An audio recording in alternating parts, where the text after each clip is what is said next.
Hello class 10th NIS students. तो दोस्तों कैसे हैं आप लोग। दोस्तों इस समय सारी वीडियोस आ रही हैं, चाहे हिंदी हो, पेंटिंग हो, इंग्लिश हो, ठीक है। सो आपका ज़्यादा से ज़्यादा रिस्पॉन्स है तो मोटिवेशन हमको मिलती है और उस मोटिवेशन से हम ज़्यादा से ज़्यादा वीडियो और कंटेंट लाने की कोशिश करते हैं। बहुत सारा कंटेंट है आप लोगों को देने के लिए, बट वही है ना कि टाइम का, और क्योंकि हमारे ऑफलाइन बैचेस भी चलते हैं ना, तो इसलिए टाइम का भी प्रॉब्लम होता है। और साथ में आप देख लीजिए रोज़ 3 वीडियो आती है ना, तो उसमें लाइक एडिटिंग में भी और फिर उसके बाद वीडियो बनाने में बहुत ज़्यादा प्रॉब्लम होती है। मगर आपकी तरफ से सहयोग हम थोड़ा ज़्यादा चाहते हैं, ठीक है। आप अपने दोस्तों को शेयर कीजिए, ज़्यादा से ज़्यादा कमेंट कीजिए ताकि हमको मोटिवेशन मिले और हम आपके लिए और बेहतर कंटेंट लेकर आएँ, और सबसे बड़ी बात नेगेटिव कमेंट से दूर रहें। चलिए तो स्टार्ट करते हैं। आज हम आ चुके हैं चैप्टर नंबर 6 पे। इससे पहले हमने चैप्टर नंबर 5 पढ़ा था, पुनर्जागरण, ठीक है। अगर आपने चैप्टर नंबर 5 नहीं देखा है तो पहले जाकर वो देख लीजिएगा और उसके बाद ये देखिएगा ताकि आपको बेहतर समझ में आए। चलिए तो आज हम करने जाना है चैप्टर नंबर 6। कुछ बच्चे बोलना भैया ये वाला चैप्टर नहीं आ रहा, वो वाला चैप्टर नहीं आ रहा। कोई बात नहीं भाई, 9 चैप्टर हैं, 9 के 9 पढ़ के जाएंगे। रीज़न इसलिए क्योंकि आजकल हम देख रहे हैं कि एग्ज़ाम कहीं से भी पूछ के दे रहा है, ठीक है। तो हमको भी तैयार रहना चाहिए। क्या पता पहले वाले टॉपिक का दूसरे वाले टॉपिक से कनेक्टिव, ठीक है, और आपने पहले वाले टॉपिक को डिलीट समझ के छोड़ दिया मगर वही पेपर में आ जाए, तो कुछ भी हो सकता है। तो हमें तैयारी अपनी पूरी तैयार करके चलना है, ठीक है। जंग लड़ने के लिए ना तलवारों का जो साइज़ है ना वो भी मैटर करता है, ठीक है। अब इसमें ये नहीं कि वो सामने वाला छोटी तलवार लेकर आ रहा है तो हम छोटी तलवार लेकर लड़ने के लिए जाएंगे, नहीं, हम बड़ी तलवार लेकर जाएंगे, ठीक है, ताकि हम हर तरीके की तलवारों से लड़ सकें। क्लियर। तो हमारी तलवार यही है कि हम सारे के सारे चैप्टर करके जाएंगे, सारे इंपॉर्टेंट क्वेश्चन, सारे PYQ करने की कोशिश करेंगे, ठीक है। तो आज है प्रभाववाद, जो कि चैप्टर नंबर 6 है, ठीक है। प्रभाववाद जो है ना वो एक कला का आंदोलन था जिसने प्रतिदिन के जीवन की सादगी और सरलता से प्रेरणा ली, और इन कलाकारों ने वस्तुओं पर प्रकाश के प्रभाव के संबंध को दिखाया। फॉर एग्जांपल कुछ चित्रकारों ने खुले में चित्रण का रंगों का जो है ना प्रकाश का प्रभाव पड़ने का प्रयास किया। फॉर एग्जांपल मैं तुमको बताऊं क्या था कि एक समय ऐसा था जब कला के समय में ना प्रभाववाद जो था ना वो एक आंदोलन की तरह बन गया। क्योंकि देखिए दिन प्रतिदिन की जो सादगी भरी जीवन होती है, सरलता की जो जीवन होती है ना, वो लोग अपने चित्रों में उकेरने लगे, दिखाने लगे, ठीक है। और कुछ चित्रकारों ने खुले में चित्रण करके लोगों को रंगों के बारे में बताया, प्रकाश के प्रभाव को पकड़ने का प्रयास किया, ठीक है जी। यानी कि जो प्रकाश है उससे लाइक पेंटिंग का जो शाइनिंग करता है वो सब कुछ उस समाज को दिखाया। इसके अलावा उत्तर प्रभाववादी की बात करूं तो उत्तर प्रभाववादी चित्रकारों ने उनका अनुसरण करते हुए आंतरिक भावों के प्रकटीकरण को अधिक महत्व दिया, ठीक है। यानी कि जो अब पेंटिंग थे ना, वो पेंटिंग सिर्फ अब इसलिए नहीं थी कि तुम लोगों को देखिए और पसंद आ जाए, चित्र पसंद आ जाए, बस नहीं, अब तुम चित्र में खो जाओ कि तुमसे ही कनेक्ट कर रही है, ठीक है। कई मूवी आपने ऐसी देखी होगी जिसमें आपने देखा होगा पेंटिंग को देख के रोने लगते हैं, भाई कितनी सुंदर पेंटिंग है।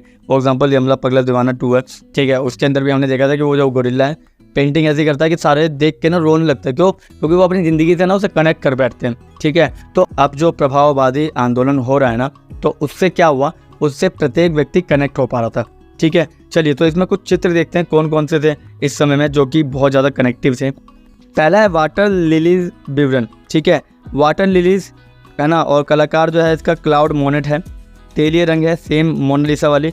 शैली जो है वो प्रभाववाद है, और ये 1899 का काल है, और इसको अगर देखना है तो नेशनल गैलरी लंदन में आप देख सकते हैं, ठीक है। इस चित्र की विशेषताओं की बात करूँ तो माने के एक चित्र के नाम पर इसे प्रभाववाद का नाम दिया गया है। तो चित्र में तालाब के उस पार जापानी पुल का चित्रण किया गया है, ठीक है। आपके पास तो बुक होगी तो आप देखिएगा, ये बड़े पे चित्र कितना सुंदर है।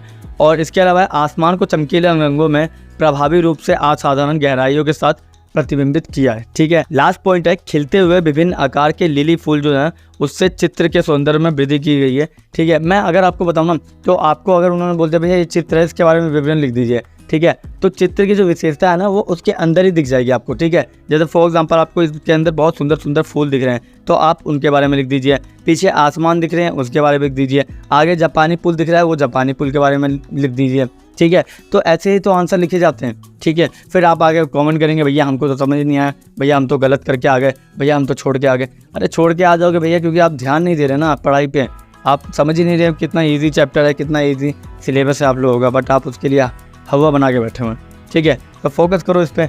ये था 6.1। चलिए आगे देखते हैं। चित्र के बारे में हमने समझ क्या विकसित की है, ठीक है। तो पहले तो है माने जो है वो प्रभाववादी के पुरोगामी कलाकार थे, ठीक है। माने जो थे ना वो प्रभाववादी कलाकार थे। ये प्रभाववादी समूह के अग्रगामी मार्गदर्शक भी थे, ठीक है। जैसे कि हमने उसके अंदर लियोनार्डो दा विंची के बारे में बात की थी, वैसे यहाँ पे माने को भी हम प्रभाववादी आंदोलन में सबसे बड़ा ज्ञाता मानते हैं, ठीक है। और माने एक समर्पित कलाकार थे।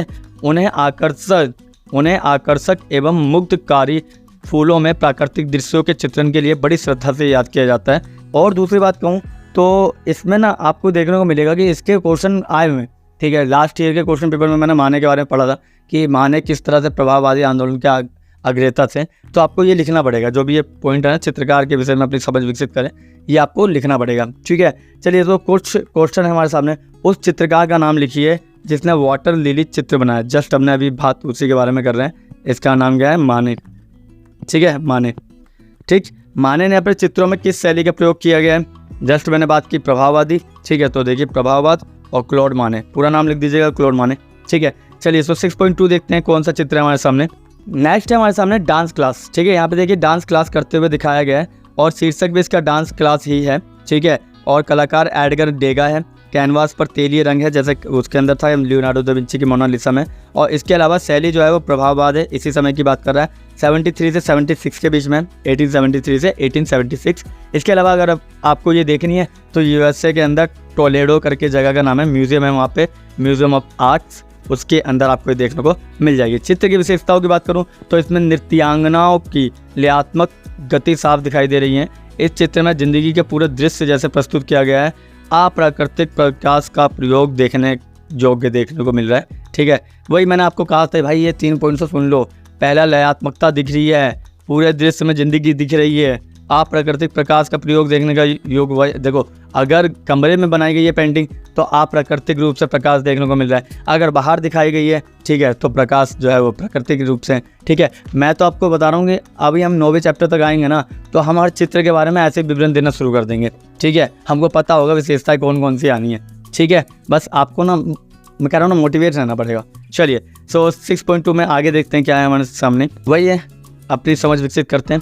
पेरिस में जन्मे फ्रांसीसी कलाकार एडगर डेगा ने नृत्य कक्षा नामक चित्र को 1834 में बनाया।